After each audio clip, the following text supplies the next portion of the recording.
It's believed he was targeted during a strike on a hospital in southern Gaza in which 28 people were killed. The IDF hasn't been able to confirm his death. Yotam Confino is a reporter for The Telegraph based in Jerusalem. When you have Netanyahu saying that Sinwar has been killed, but you don't have a confirmation from the IDF or from Hamas, I would take it with a grain of salt. I would also say at the same time, it does look like he was at least targeted and perhaps also killed. Brothers Andrew and Tristan Tate have been charged with rape and other crimes. The Crown Prosecution Service says the pair will be extradited to Britain once a case against them in Romania is over. Detectives investigating a crash in Liverpool on Monday have been given more time to question a 53-year-old man. He's being held on suspicion of attempted murder and drug driving after a car was driven into crowds at a Premier League title parade. And a review into the decision to close Heathrow Airport following a power outage has found that bosses made the right call. The airport was closed for almost a day back in March following a fire at a nearby substation. In the city, the FTSE 100 has closed down 52 points, 87.26. The pound buy is $1.34 and €1.19. LBC weather, heavy rain in the north tonight, lighter in the far south and southeast, a low of 6 degrees. From Global's newsroom for LBC, I'm Daryl Jackson. This is LBC from Global, leading Britain's conversation. Cross Question with Iain Dale. Hello, a very good evening. It's 8:02 on LBC. We had a cracker of a cross question last night. We're going to have another one tonight with our excellent panel. With me in the studio is Chris Curtis, Labour MP for Milton Keynes North. Alex Wilson is Reform UK member of the London Assembly. Angela Epstein, journalist and broadcaster. And Naomi Smith, chief executive of the internationalist campaign group. That sounds terribly grand. Best for Britain. The number to call if you'd like to put a question to my panel is 0345 6060 973. You can, of course, WhatsApp your questions. We're getting an increasing number of WhatsApp questions. You can text 84850, say, Alexa, send a comment to LBC, and you can email Iain, IAIN, at lbc.co.uk. And, of course, you can watch us on Global Player. Call 0345 6060 973. Tweet at LBC. Text 84850. Cross Question with Iain Dale. This is LBC. Well, let's start with a question from James in Hitchin. James says, in an era where we're apparently ever concerned with our mental health, why on earth would you consider decriminalising dangerous mind-altering drugs like cannabis? Now, a bit of background to this. The London Drugs Commission, which is chaired by the former Labour Justice Secretary Lord Charlie Faulkner, has recommended that possession of small quantities of cannabis for personal use should be decriminalised. The London Mayor, Sir Sadiq Khan, has supported this recommendation, but the Home Office says it has no intention of changing the law. Well, Alex Wilson, you're on the London Assembly. I guess this is something that you're going to have to deal with. We're talking about this in our 9 o'clock hour, so people will be able to phone in with their views. What's your view? Sure. Well, it's a very good question. So thank you for submitting that. I'm actually going to start perhaps slightly uncharacteristically in saying where I do agree with Sir Sadiq, which doesn't happen very often at all. And I do agree with him and with the report suggesting that it's not in anyone's interest to criminalise and give a criminal record which can have long-lasting consequences for anyone for having possession of a small amount of cannabis for personal use. I think it's insane to do that. Now, if we have a system of drug regulation and health support which is based on relative risk, then to treat cannabis in that way, when in many people's views it is less harmful than tobacco and alcohol, I think is wrong. However, that's where I stop. I don't agree with the way that the report has tried to frame this as a question of race and viewed it through that prism and saying, we need to criminalise it because the current laws are disproportionately affecting people from certain backgrounds, in much the same way as I don't agree that those people who want to cut the use of stop and search do so because they think it tackles disproportionate certain groups. I think it does. Everybody should have a good chance to start in life, and it shouldn't, regardless of your race or your background, you shouldn't be penalised by this, and you shouldn't also, by the same measure, be exempt from stop and search and getting knives on the street. But ultimately, you have to ask, why is he talking about this at all? It's not something that, as Mayor of London, he has any power over of. I think it's a deflection from where he's actually failing on the real things on crime, the fact that there is a rape reported every hour, 70,000 phones stolen in the last year on London streets, only 2% of burglaries resulting in a charge or summons in outer London, knife incidents up 17% in the last year. He's failing on the bread and butter of crime and policing. He's using this as a deflection from that, and I think those are the real questions that we also need to be getting to. Well, isn't he just responding to a report that's been published? It's a report from a body that comes within his orbit. So he set this up, and it's now reported, and he's commented on it. Well, it'd be a bit odd if he didn't respond to it, wouldn't it? Yeah, but why did he set this up in the first place? The whole thing, it's a distraction. The fact is, London streets are much less safe now under Sadiq Khan than they have been previously, for all those reasons that I've mentioned, the rising knife crime, and ultimately, he's made a political choice. He talks about spending a lot of money on policing, and to be fair, he does, £1.1 billion. But you're agreeing with him. He says he thinks it should be decriminalised, so do you. So why can't you just agree with him? Because you've asked us the question, and we'll see what the other panellists say as well. You've asked us the question. I've given you my personal view. I'm making it clear it's very much a personal view. I don't think it's necessarily a view shared by many others in the party, indeed many in my own office, or people in my own office don't necessarily share that view. But it's my personal view. The fact is, Sadiq is failing on crime. That's what we need to hold him to account for. Angela Epstein. Well, I don't live in London, so I'm taking a step back when I look at Sadiq Khan, because the things that he does in terms of the kind of local effect or impact doesn't have any jurisdiction over me. When I look at the Sadiq Khan position on this, I just think he's saying, I am my own man, because his position on this, on decriminalisation, is not chiming with traditional Labour or the Labour agreed position, which is absolutely not to do this. He's showing he's his own man, and maybe he's looking ahead a bit down the road to where his political ambitions will take him next.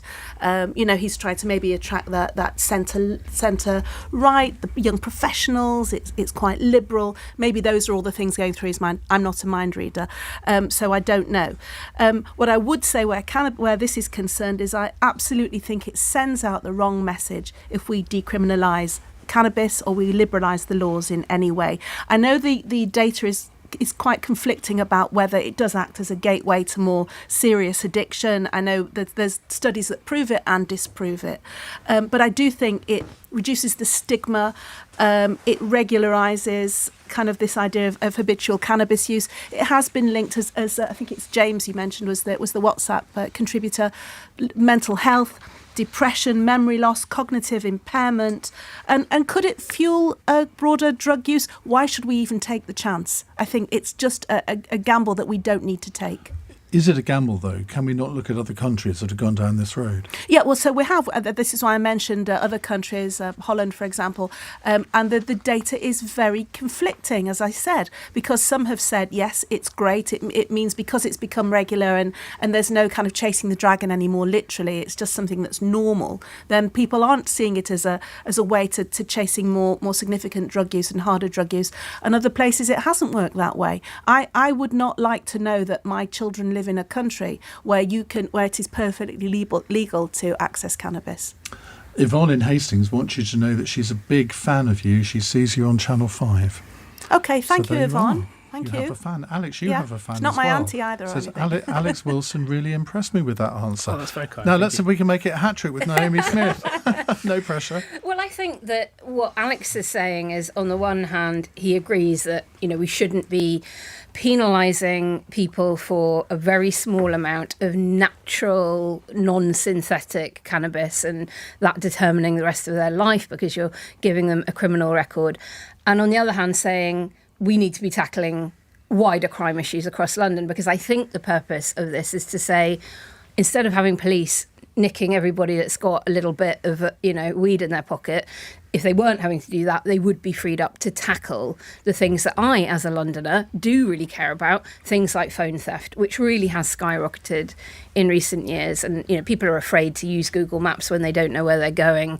My mum is 76. I worry about her. I always say to her, don't have your phone out when you're walking back from the tube. Happened to me. I was looking at Google Maps. Well, there you go. You see, so I think what this would hopefully do is on the one hand, have a very, very low risk impact on health outcomes, and hopefully a very much bigger opportunity for the police to free up their time to go after the crimes that absolutely are devastating lives and need to be tackled. When we look at other countries, we can look at Portugal, for instance, where they legalised most drugs and go far further than anything like this. And they've seen an absolutely extraordinary fall in HIV rates, in admissions and things like that. And they've very much approached it from a mental health perspective, that treating addiction as a mental health issue, with people self-soothing by choosing to self-medicate with drugs. And that has really improved outcomes. Lisbon was the drugs capital of the world, I think, was certainly the developed world before that legislation came in. So I do think that we do need to consider looking at a more grown-up approach to legalising low risk. As Alex said, alcohol far more likely to lead you to cause crime, to have very serious ill health, than any evidence from a small amount of cannabis. But we do need education. These things can really alter young minds, and we do need to make sure that education around drugs is as available as it can be for young people, so that they can make an informed choice.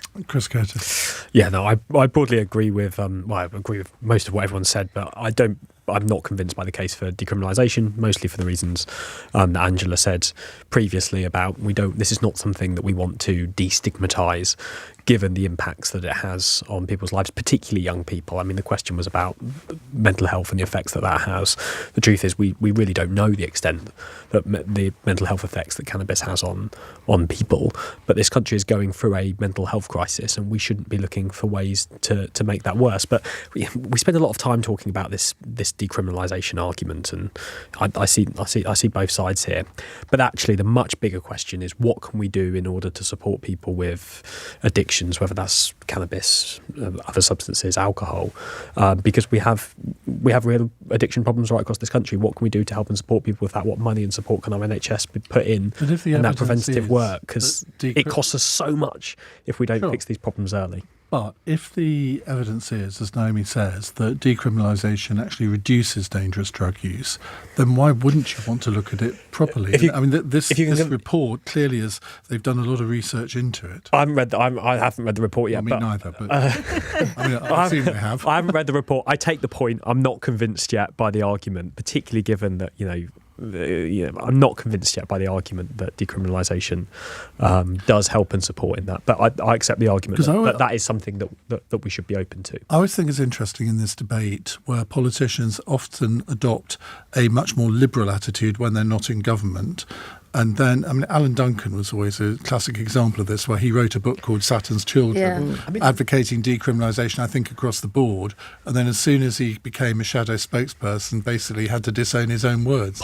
Politicians also, I say this as like a former pollster, right? Like, politicians also think that the public have got far more conservative attitudes on this than they do.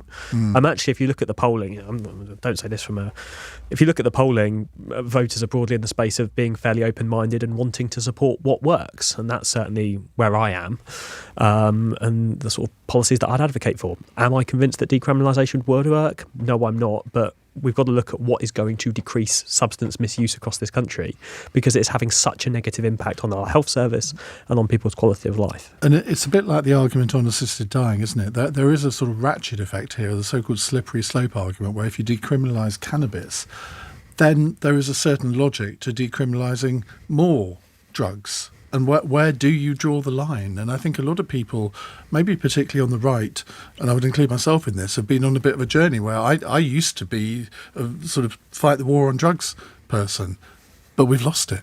And we can't win it, can we? Well, yeah, but the thing is, this report, to me, is semaphore for the fact that cannabis is harmless. And it is acceptable. Well, for a lot of people, it is. Well, okay. Well, I absolutely robustly disagree with that for all the things that I've said about memory loss and mental health. And, I've interviewed in my work as a health journalist families who've been devastated by young people who've developed psychosis as a result of habitual cannabis use.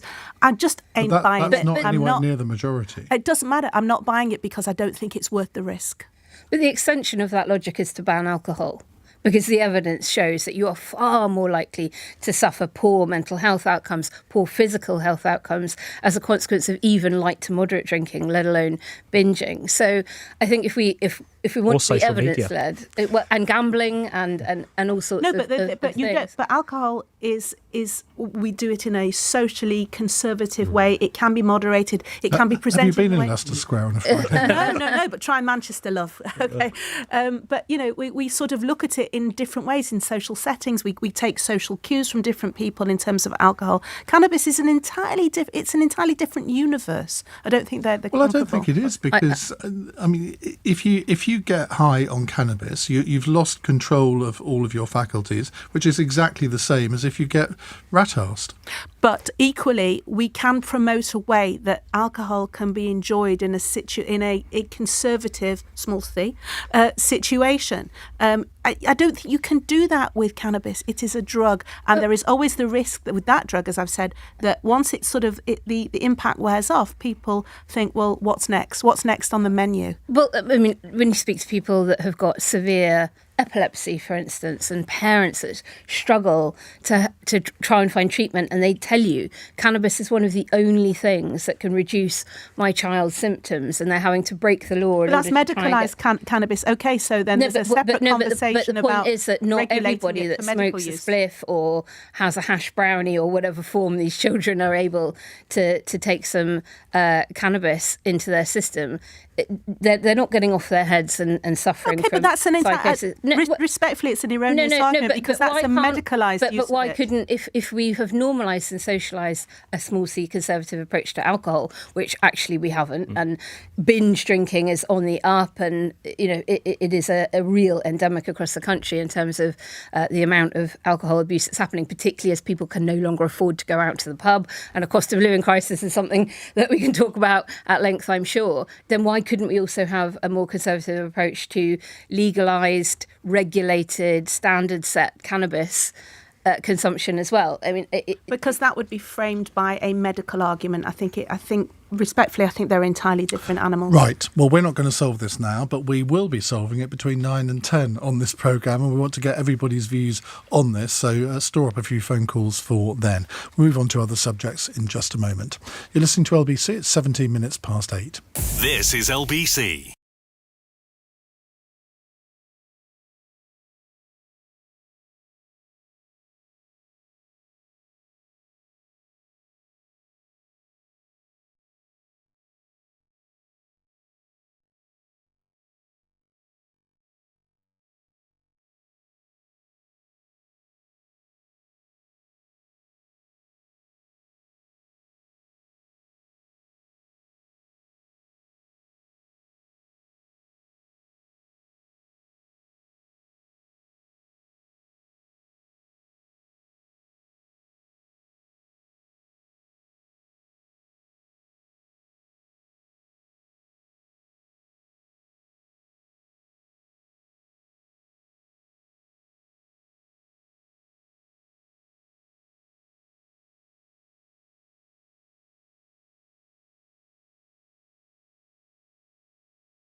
Cross Question with Iain Dale. Watch live on both Global Player and the new LBC app.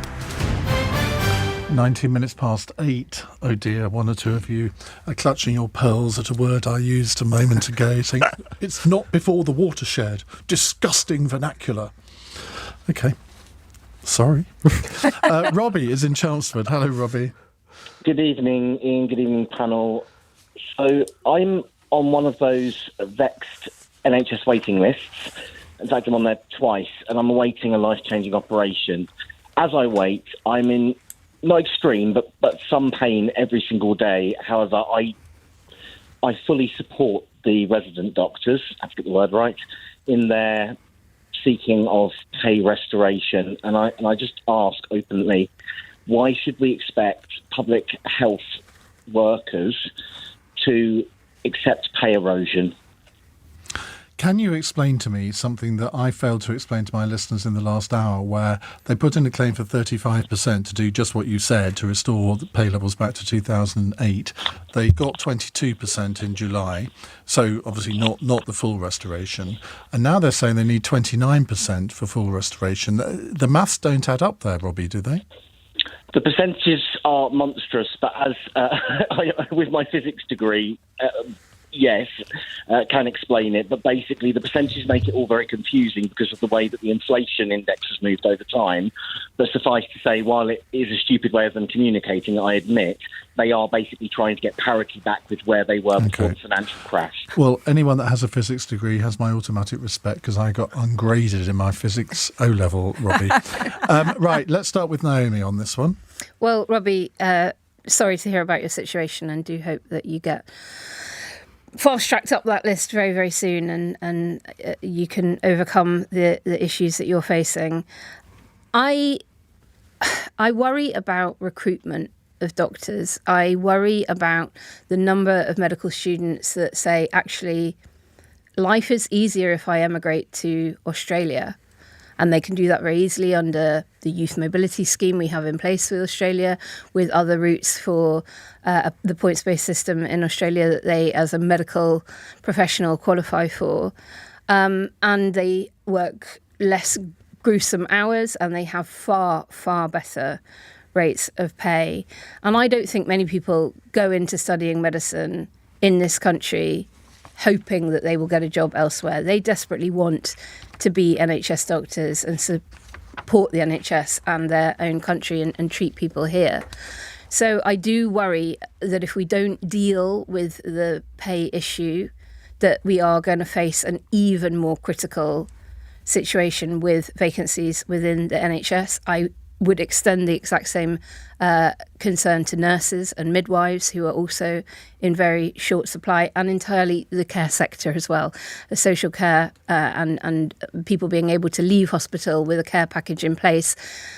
Now bed blocking ever more because there are so few social care workers able to look after them. So for me, I'm worried about our ability to recruit and retain medical professionals in this country, trained in brilliant medical schools around the UK, unless this pay deal is sorted out.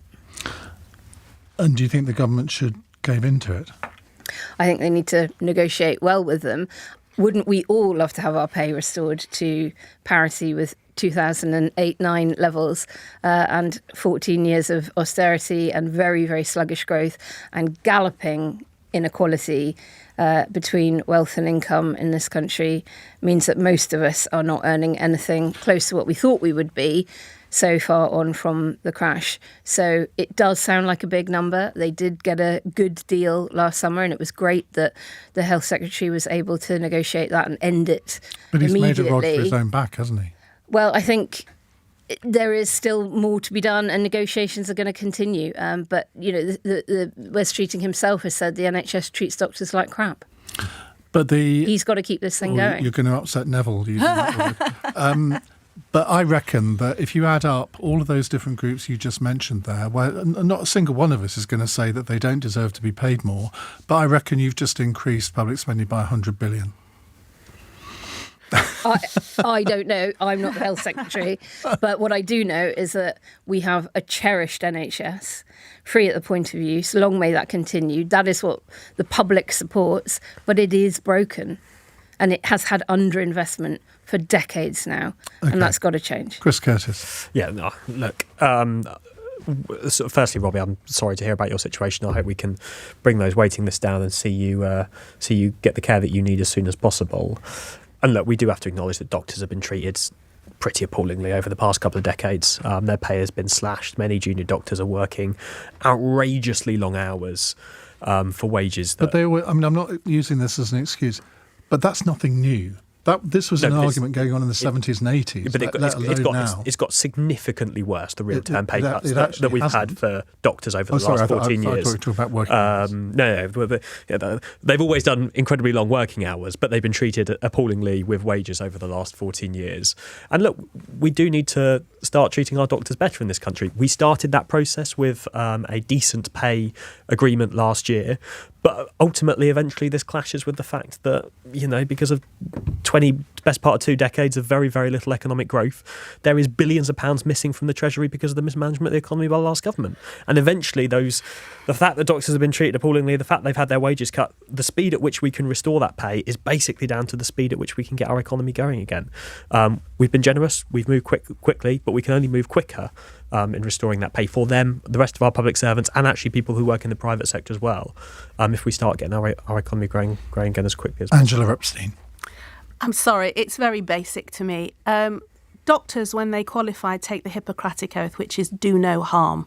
It's complete anathema to what they do, as our caller has demonstrated. And I echo that my panellists in terms of wishing you a speedy resolution to your problem, your health problems, is that by withdrawing services, how are they not contravening that Hippocratic Oath? It is outrageous, in my view, that doctors are even allowed to strike. The police aren't allowed to strike. The army aren't allowed to strike. They put members of the public in an arm lock. We become a captive audience unless you've got private healthcare. Obviously, they need to be paid well because they study for many years and they have a highly skilled job. There were 44 days of industrial action last year, and they got a no-strings-attached pay rise of, you mentioned, 22%. Another inflation-busting pay rise this year of, 5%, 5.4%? No, that's the offer. Another offer. Okay, but it's likely to be. In fairness, it's likely to be at least that then, isn't it? Judging by the way the government has conducted itself. This is about public confidence. We sort of treat the NHS as a religion. You mentioned, Naomi, that, from the cradle to the grave, it's there as at the point of need. And all those things are true. But it completely erodes public goodwill if we see them withdrawing services. Now, there are lots of things that need to improve in the health service that money won't buy. And there are people in my family who are doctors. I've got lots of friends who are doctors or their kids are. The actual working conditions, morale, staff levels, the bureaucracy. We saw how many fat cat managers are earning huge amounts of money within the health service for their managerial and bureaucratic roles. The whole thing needs a root and branch investigation and an overhaul. But this idea of you constantly feed they're not junior doctors, sorry, what do they call them now? Resident doctors, sorry, by constantly giving them more money. Remember, they're public sector, so their pensions are protected. They have job security. That doesn't mean that they can be treated badly, but nor should it also mean that everything they want, they should be given. We want to treasure our doctors and treat them well and give them the money they deserve. But it's for the birds, the vast numbers that you mentioned, the 29%. I mean, it's just bonkers. Alex Wilson. Yeah, well, as with the 3 other panellists, Robbie, I wish you a speedy recovery and hope you get the treatment you need and deserve to get. It's a difficult question. The NHS is a fundamental part of our society, and it's ingrained in the way that we work and live and exist as a country. And I have friends and close family who work in the NHS as doctors and other positions, and I have nothing but the utmost respect and admiration for the work that they do in difficult circumstances. Yes, morale is often a challenge. Overwork, the difficult conditions, difficult patients sometimes even, let alone the conditions that are trying to be treated with them.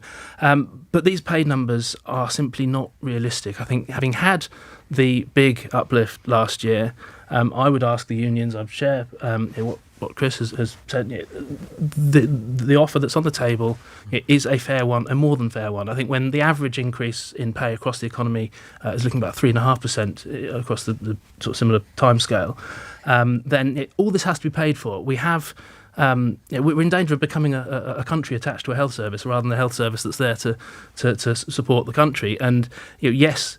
A lot of money needs to be spent, and it needs to be spent in the right ways. And yes, we need to keep staff on board and retained and create an incentive for new staff to come forward. We need to lift the cap on training places as well. I think that would help bring new staff into the service. But fundamentally, all this has to be paid for, and we have to remember that in order to pay for all the public services, whether it's the health service, whether it's education, whether it's welfare, whether it's the armed forces, the police, all of that needs to be paid for, and all of that needs to be paid for by a dynamic and thriving private sector. That's an interesting point you've made about the cap on training places. I've never worked out, why is there a cap on training doctors and nurses in this country when we're recruiting them from overseas? It seems mad. It's I ridiculous. don't know the answer. And I've known this personally through members of the family. They also have a bottleneck when they finish their pre-reg years and they start choosing their specialty. I'm not using all the right terminology.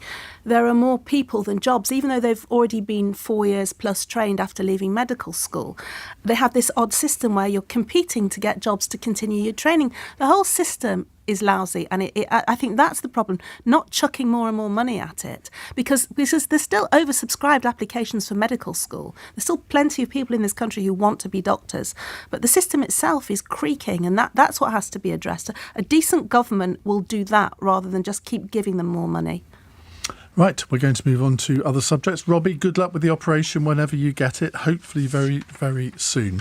0345 6060 973 is the number to call. It's 8:30, and here's Daryl Jackson with the news headlines. Israeli forces say they can't confirm the death of Hamas leader Mohammed Sinwar, though Benjamin Netanyahu says he has been eliminated. It's believed he was killed during a strike on a hospital in southern Gaza in which 28 people were killed. Prosecutors have confirmed for the first time that Andrew Tate and his brother Tristan are facing 21 charges in the UK. The allegations include rape, human trafficking and actual bodily harm against 3 women. They've previously denied any wrongdoing. 2 police officers who used a taser and pepper spray on a 92-year-old man who used a wheelchair have been cleared of assault. Care home staff had called 999 after Donald Burgess grabbed a table knife and threatened to stab them. LBC weather: heavy rain in the north tonight, light rain in the far south and southeast, a low of 6 degrees. This is LBC.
Cross Question with Iain Dale on LBC. Call 0345 6060 973. 8:33 on LBC. We have on the panel tonight Chris Curtis, Labour MP for Milton Keynes North, Alex Wilson, Reform UK member of the London Assembly, Angela Epstein, journalist and broadcaster, and Naomi Smith, Chief Executive of the internationalist campaign group Best for Britain. Have you sort of rejigged a bit, and this internationalist bit, I've never read that out before when you've been on the programme. I mean, pro-European, pro-internationalism, open society. We'll take whatever you want to call it. Okay, fine. Right, let's go to Martin in Doncaster. Now, Martin, you're about to put the cat among the pigeons, aren't you? Yes, I am, yeah. Thanks for the brilliant show, as usual, Ian. The question is this: does Nigel Farage need Dominic Cummings as help to be the next Prime Minister? Now, Boris Johnson's former chief advisor has said today that Nigel Farage could definitely become Prime Minister after the next general election in 2029 or 2028, but believes that reform has been a one-man band. It's been Nigel and an iPhone, and that no party can win an election and then achieve anything in government on that basis. Alex Wilson, we have to come to you first on this, don't we? Would you like a bit of help from Dominic Cummings? Well, I think any political party that's serious about trying to get itself in a position to win an election would be very wise to listen to any offers of suggestions of advice and help that could get us along the way. However, I fundamentally disagree with the assertion that reform is just about Nigel Farage and an iPhone.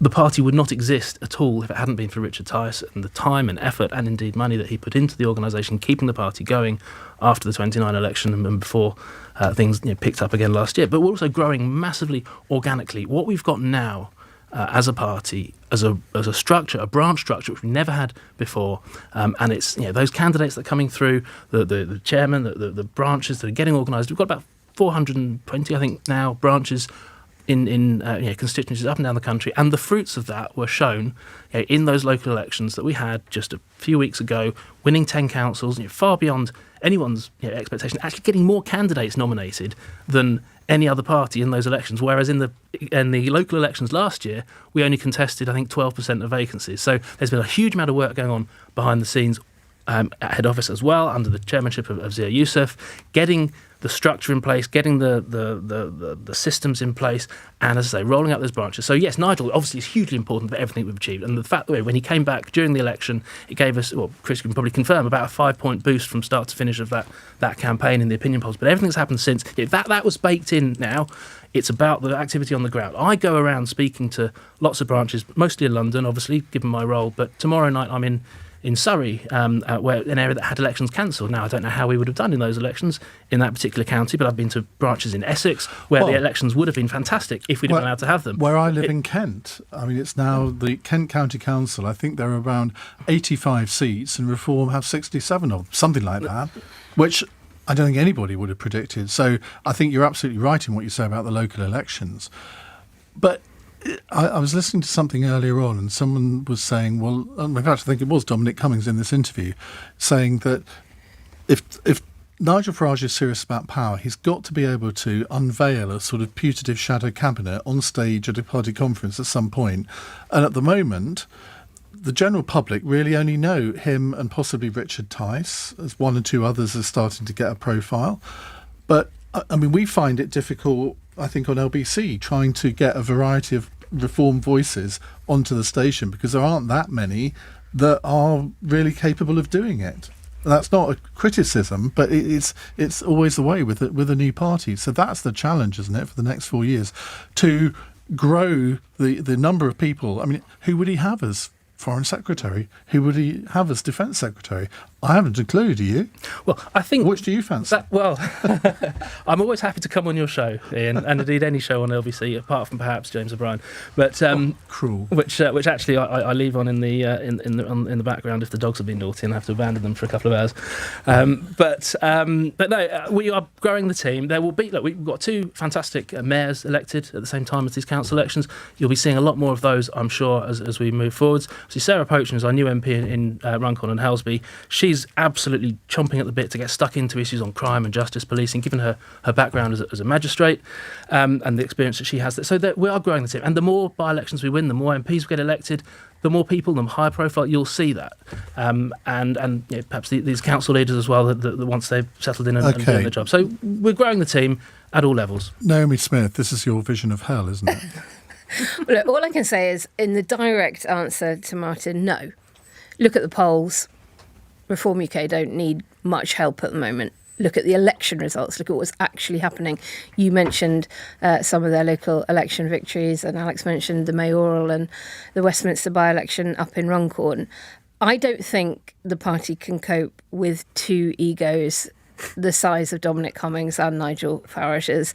Dominic Cummings famously likes to move fast and break things, and if things don't go his way, he's not afraid to have a tantrum about it.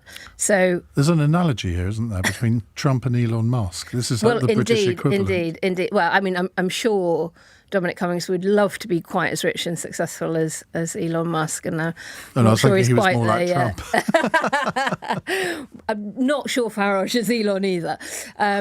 So look, I think that Dominic Cummings is in search of pastures new, probably bored of his time subsacking in the wilderness, wants a little bit more influence. But do I think Reform UK need him? Absolutely not. Chris Curtis, I don't know if you want to put your pollster hat back on here, but Reform are now at 31% in the latest opinion poll. I don't think anyone would have predicted that even a few months ago. They're consistently ahead of Labour and the Conservatives. Would Nigel Farage be well advised to get some outside advice? I'll comment on the polling and then I'll comment on that if that's all right. I mean, on the polling, that it's certainly true that, you know, we're struggling with, let's generously call it midterm blues in the polls at the moment, and Reform are doing midterm after 10 months. Reform are doing all right. But actually, when you look at the YouGov poll yesterday, for example, when it comes to that key question, which I think we're now fairly confident the next election is going to be fought on, do you want Keir Starmer to be Prime Minister or do you want Nigel Farage to be Prime Minister? Actually, Keir Starmer holds a comfortable lead over Nigel Farage on that key question among almost all demographic groups in this country. So when it comes to the actually quite important question, should Farage get advice from Dominic Cummings, I'd say that there's two things that Farage should probably look for first. The first of which is a calculator, because if you heard his speech the other day where he announced billions of pounds worth of tax cuts and £1 billion worth of extra spending, I'm sorry, but that just don't add up. And the second thing that he could probably do with is a chat with my grandmother, who is reliant on our national service almost every single day of her life at the moment. And Farage's plan for the NHS, as far as I can see, is to privatise it. Simply not true. Well, he said as much. Simply not true. We have always said that the NHS and treatment that people receive on the NHS will remain free at the point in which we are not. You know, absolutely despicable leaflets that are being published in the Runcorn by-election. You know, Labour leaflets. I won't take any comment on despicable leaflets, given what you guys are putting out in Scotland, I have to say, which is as close as I've ever seen to racism being put out on content in this country. But before we get to that, Farage has made comments about our NHS which I think are unsustainable. They may be U-turning their position now. I hope they're U-turning their position now. I think he proposed an insurance system, didn't he? Yes, which would be dreadful for many people in this country and also incredibly expensive. When we've seen insurance systems, they're far more inefficient, and that's going to deny service to people but they get who better need outcomes. Well, look at what we've seen in the US. No, there's not necessarily people better on the outcomes. left always go to the US. You don't mention France. You don't mention Germany. You don't mention Spain. When Labour last left power, our system, our National Health Service system, was one of the most efficiently run, with some of the best outcomes of anywhere in the world for a less cost than what you pay elsewhere. I said one of the best. It had fantastic outcomes. It had some of the highest satisfaction rates in its history by the time we've left office. It's been ruined by 14 years of austerity under the Tories. We need to bring that back again. But anyone who thinks that privatisation of our NHS is the way forward is wrong, and we need to stand up to that. And if they go and chat to my 91-year-old grandmother, they'd realise that pretty quickly. Okay, Angela Epstein. Well, look, the election is Reform's to win, if there were an election now, because it's Labour's to lose. Their popularity is through the floor. They've sold out the farmers, they've sold out pensioners with the winter fuel. I know they're rowing back now. The fishermen handing over our fishing rights for 12 years. The popularity is there is just no popularity there. And Starmer himself, he's probably one. I can't remember what the exact poll said, but he's one of the least popular newly invested prime ministers on record. So there is absolutely no public confidence in Labour. He flip-flops, he's a weather vane, he chops and changes, nobody knows what he stands for, and the party, and let's not even get on to Rachel Reeves and the sky-high tax burden, which is going to be even more, come October, more likely. So Reform is there, because what's happened is that Reform have kind of supplanted the Tories, regrettably at the moment, as the party of the right. They're saying all the things that people want to hear about tackling soaring inflation. They don't have any truck with woke politics. What ordinary people want to hear is how are their lives going to be improved? How's the money in their pocket going to go further? And Nigel Farage, who has got a huge talent when it comes to connecting with people, is saying all the right things. I take the point about the costings, which are bonkers. Are bonkers. I mean, you might as well be promising people a free rocket journey on that thing that Kate Katy Perry went on and everybody to have free lollipops. I mean, recognise if our that. politics brains comes down to just being able Hang to on a promise second, loads of because I things you listened can't to you. afford. Yeah, Chris, I did listen to you at length. But the thing is that he's saying things also that appeal to Labour voters. You know, about the 2-cap child benefit, about winter fuel, all of those things. We don't really know what he stands for. So at the moment, from what I hear on the ground from ordinary people, is they're pig sick of Labour. The Conservatives have got a long way to go in order to regroup. So they see reform as some kind of alternative. It's almost like a protest vote. And it's almost like at this stage, they don't even care what Iain was saying about how do you summon the right number of personalities, who would be Foreign Secretary. People don't care. Reform has just become a soundbite for saying, I'm just fed up with the rest of you lot. And it would be interesting, should Nigel Farage ever step away, I would wager whether that kind of support would stay, Cummings or otherwise. And quickly on the point of Cummings, I think he drags so much baggage in terms of the way he allegedly shafted Boris and all the ways that he behaved afterwards. I don't think there's any allegedly about it. Well, I'm just covering myself. Many lawyers in the family. I've just finished reading Boris's book. Okay. It's going to go on your tab then. But the point is that I don't think having that kind of personality come in is going to do much for Reform's fortunes. Right, Caroline says, Iain needs to address the comments made regarding his fellow presenter. Does he not realise the cameras are on and his smiling is not helpful? Sorry that I smiled over something I found vaguely amusing, but somebody else says, Jess says, sorry, Alex would be scared to death to go on James O'Brien's show because James would hold him to account and rip him to shreds. Please read this out, says Tess. Well, I've done my duty. Do you fancy an encounter with James O'Brien, Alex?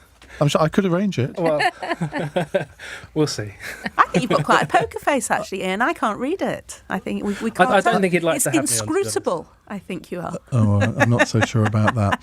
Right, let's go to a break before we hear from Jay in my hometown of Saffron Walden. It's 9:15. This is LBC.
Cross Question with Iain Dale on LBC. Text 84850. 8:48. Jay in Saffron Walden is on the line. Jay, very good evening. Always good to hear from someone from Saffron Walden. What would you like to ask? Good evening, Iain. Good evening, panel. The free speech warrior Donald Trump is waging a war against foreign students and universities. Should UK government welcome all those students who is going to be leaving soon, America?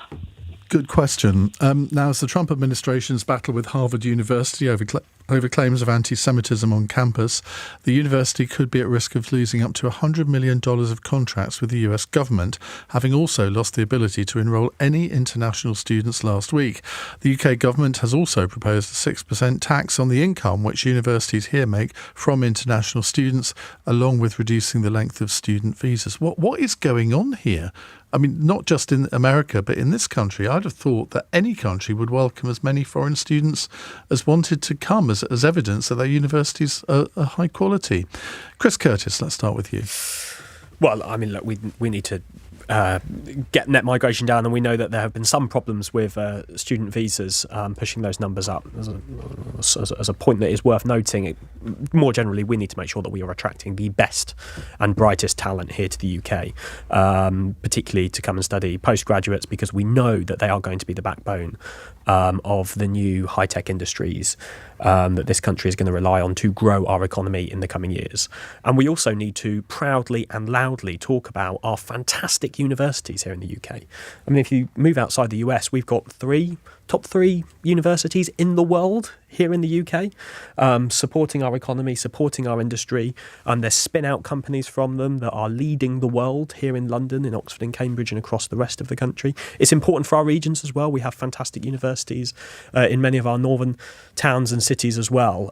It has become popular. We've seen it in the US. We've seen a little bit here in the UK to talk down our universities, and we shouldn't do that. They are fantastic institutions that are really important. What ones which you want for your people to come to?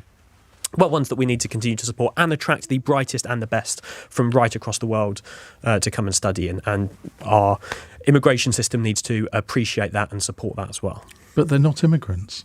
I mean, why even include them in the figures? Our visa system needs to support and encourage that as well.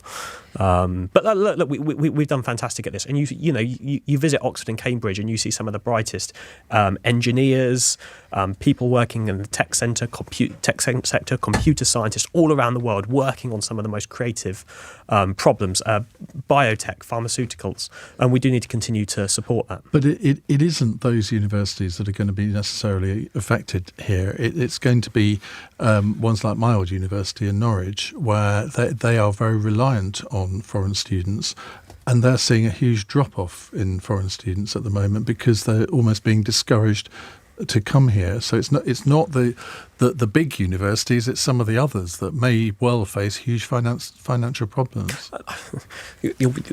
Moving the topic slightly from the economy there onto one which is a little bit more about migration. And on this point, we have, whether through our universities, a lot of our public services, our care sector, become reliant on migration to solve problems because we can't be bothered to pay for it, basically. Our companies, rather than thinking about how they skill up British people or pay decent wages, have been reliant on low-skilled migration. Our universities, because we haven't bothered to fund them properly, have become reliant on foreign students. Actually, it is not healthy for a country to be reliant on migration to solve its problems. And this government is determined to lower those net migration numbers and ensure that reliance ends. Now, does that mean that we should stop the brightest people from across the world come here to support our economy? No, it doesn't. But it does mean moving our public services and our economy and our businesses away from that reliance on migration in the future. Alex? Well, Chris has dealt with the part of the question talking about the UK university, so I'll perhaps talk about the situation in the US and what Donald Trump is doing. And you need to remember why he's doing that. It's because we have seen such absolutely unforgivable outbreaks of anti-Semitism on those university campuses. Since October the 7th, anti-Semitism has gone off the scale in the US, in Europe, in London. We have the marches near enough every week. And that's something that simply cannot be tolerated. We see where that ends. We saw it in the 30s. We're not going to. Never again is now, and we've got to make sure that things like that don't happen again. And there's always a role for peaceful protest and people explain their views and so on. That's absolutely fine. Okay, so if he does that, should we take these students that aren't going to be allowed to go to America? Not if they're going to be carrying out that kind of activity. But he seems to, I think the latest move that he's made is to say that no foreign students can go and study in American universities. He's using that as he does. He goes in with a big kind of big stick to beat people with or institutions with, but the reason he's doing it is because he wants to tackle anti-Semitism on US campuses, and that is exactly the right approach or the right principle to be following. So it's foreign students that are doing the anti-Semitism. It's not American students. It's probably a mixture, but it's certainly there are some that. So why just penalise foreign students? Because shut down the universities. Then. Well, the universities need to take their responsibilities on this subject seriously, and if this is the way to make that happen, then this is the way to make it happen. Yeah, okay. So I've got quite a bit of skin in the game here as being Jewish myself and having been seen firsthand what Jewish students in this country, I've got a daughter who's a student on campus, have been going through. It is absolutely appalling. The amount of hatred that is festering across campuses in this country should make us all hang our heads in shame. As you say, Alex, nothing to do with legitimate political debate or criticism. I'm all for that. It's supposed to be. University's supposed to be for that. They've become places of hatred on campus. Donald Trump, classically, has gone in with perhaps the right motive. Yes, we need to fight all racism, not just anti-Semitism, and squash extremism, but he's doing it in such a broad brush kind of bonkers way that it's not proportionate and it's not controlled. There is a way of enjoying foreign students here and vice versa. My own daughter is about to go on a reciprocal scheme with her university and she's going abroad for a year and somebody's coming here. Those things are fantastic. We've had things like Rhodes Scholars. There are ways of enjoying foreign students coming here and our students becoming the so-called foreign students there. That's all fantastic. But I think just to have them here as some kind of money-making machine completely throws, it completely throws the idea of what universities are all about, which is, as Chris says, attracting the brightest minds to have imaginative discussions. Obviously, there are vocational courses here, not just somewhere that can generate income. We have to make with generating income. In that's fine because it subsidises British students, so there can be more British students. Yes, but okay, it's fine if you generate income as a consequence of having the brightest minds here, but not being your pure motivating fact. Naomi, I'm going to ask you to be brief on this one because the next question. I'm going to be so brief. Right, Ian, I'm going to be so brief. strata. Not only should we take foreign students out of net migration figures and accept as many foreign student applicants to Harvard, we should accept Harvard.